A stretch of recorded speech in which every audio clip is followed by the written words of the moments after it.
Hello friends, સ્વાગત છે તમારા બધાનું મારા મમ્મીના રસોડામાં।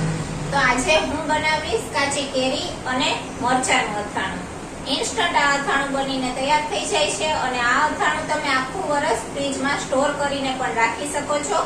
ઇન્સ્ટન્ટ બને છે અને ખૂબ જ ટેસ્ટી બને છે। તો ચાલો મારી રેસીપી હું તમારી સાથે શેર કરીશ, પરંતુ તેની પહેલા મારી ચેનલ રીનાની રસોઈને હજી સુધીમાં સબસ્ક્રાઇબ ના કરી હોય તો જરૂરથી સબસ્ક્રાઇબ પણ કરી લેજો। તો ચાલો અથાણું બનાવવું આપણે સ્ટાર્ટ કરશું। હવે આ કાચી કેરી અને મરચા છે તેને આપણે પહેલા ઝીણા સમારી લેવાના અને પછી આવી રીતના ચોપર હોય ને તેની અંદર આપણે ચોપ કરી લેવાના છે, એટલે કે સાવ ઝીણા ઝીણા સમારીને લઈ લેવાના। જો ચોપર ન હોય તો સાવ ઝીણા સમારી લેવાના, અથવા તો આવી રીતના ચોપરમાં તમે તેને ચોપ કરી શકો છો। કાચી કેરી છે તે 500 ગ્રામથી થોડી ઉપર છે અને આવી રીતના થોડા મેં તીખા મરચાં લીધા છે અને થોડા મોડા મરચાં લીધા છે। તમે મોડા મરચાં વધારે પડતા ઉપયોગમાં લેવા હોય તો એ પ્રમાણે પણ આખા મોડા મરચાં લઈ શકો છો, પરંતુ થોડા તીખા મરચાં નાખશો તો ટેસ્ટ છે અથાણાનો સરસ આવશે। તો એ રીતના જ 150 થી 200 ગ્રામ જેટલા મરચાં લીધેલા છે। તો મરચાં અને કેરીને ચોપ કરી લેશું। જો આવી રીતના છાલ ઉતાર્યા વિના જ તેના આપણે આવી રીતના પીસ કરી લેવાના છે। કેરીના મીડિયમ સાઇઝના ચોપરમાં નાખી અને આપણે તેને ફાઇનલી ચોપ કરી લેવાનું છે। મિક્સી જારમાં પણ તમે કરી શકો છો, અને જો મિક્સી જાર અથવા તો ચોપર ના હોય તો તમે હાથ વડે ઝીણા ઝીણા પીસ કરી શકો છો।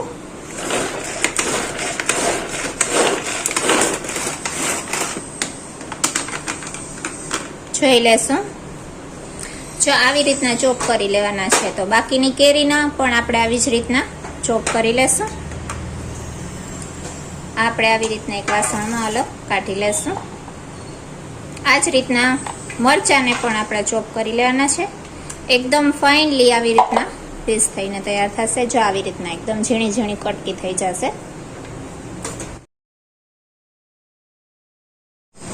જો આવી રીતના મરચાંને પણ આવી રીતના કટકા કરી અને તેને પણ આપણે ચોપ કરી લેવાના છે।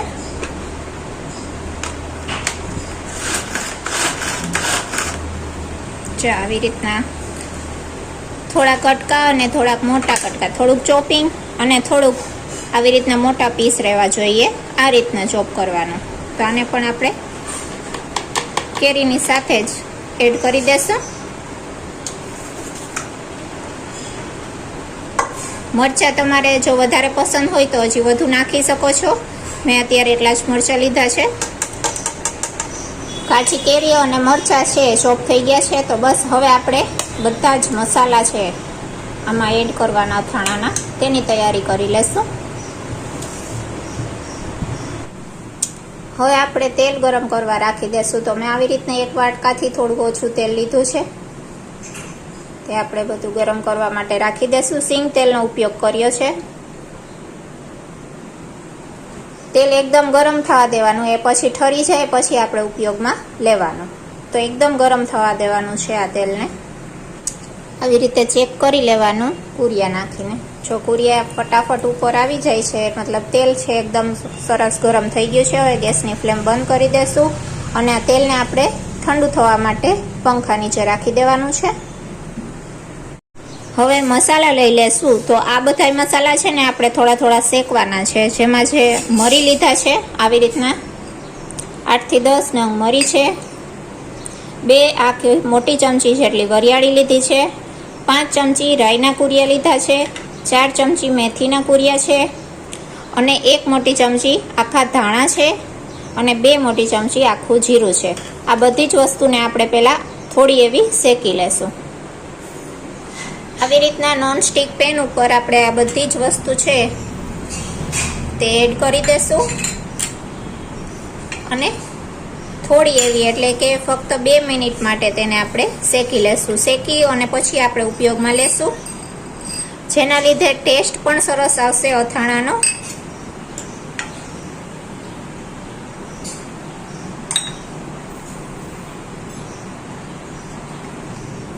આ બધું છે તે આપણે આવી રીતના થોડું થોડું શેકી લેવાનું છે।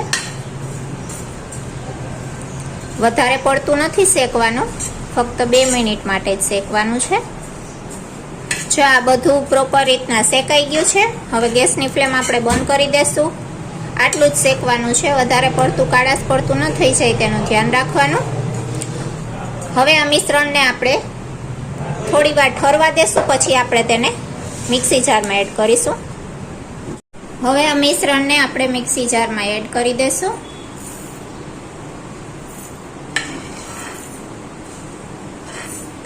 હવે આ મસાલાને આપણે મિક્સી જારમાં ક્રશ કરી લેશું. જોઈ લેશું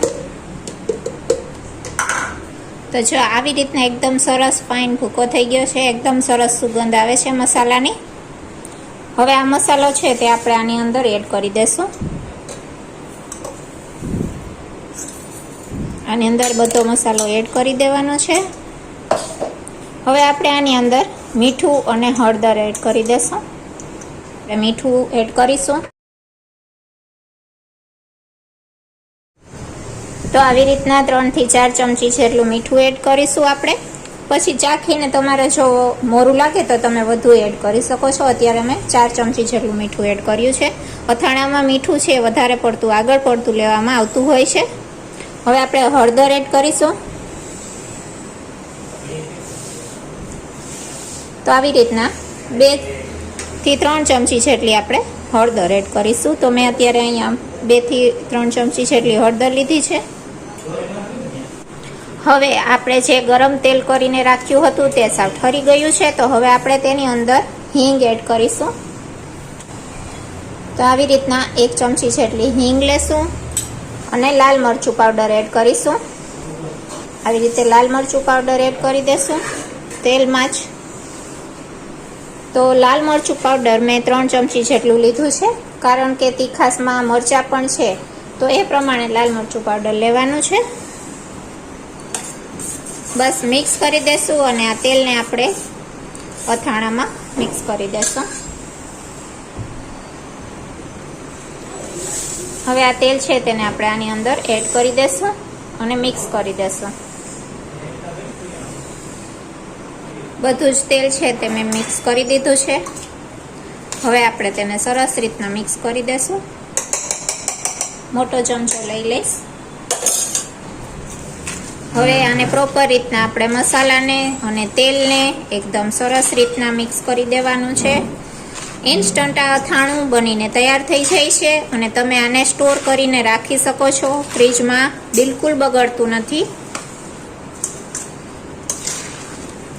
તો આવી રીતના પ્રોપર મસાલા એકદમ સરસ રીતના મિક્સ થઈ જાય ત્યાં સુધી મિક્સ કરવાનું છે.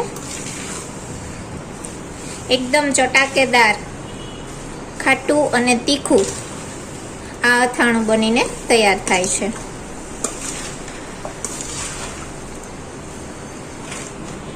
તો જોઈ શકો છો એકદમ સરસ ઇન્સ્ટન્ટ આપણું ટેસ્ટી એવું કાચી કેરી અને મરચાંનું અથાણું બનીને તૈયાર છે.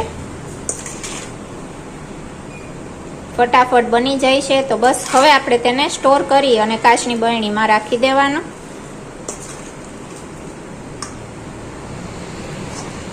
હવે આ અથાણાને આવી રીતના કોઈ પણ કાચનું બાઉલ હોય ને, એટલે કે કાચની બરણી અથવા તો આવી રીતના આમાંય પણ ઢાંકણું છે એરટાઈટ કાચના ડબ્બામાં તમે સ્ટોર કરીને રાખી શકો છો. તો આપણે આને આજે આમાં સ્ટોર કરીને રાખીશું. તો આમાં આપણે બધું જ અથાણું છે એડ કરી દેશું.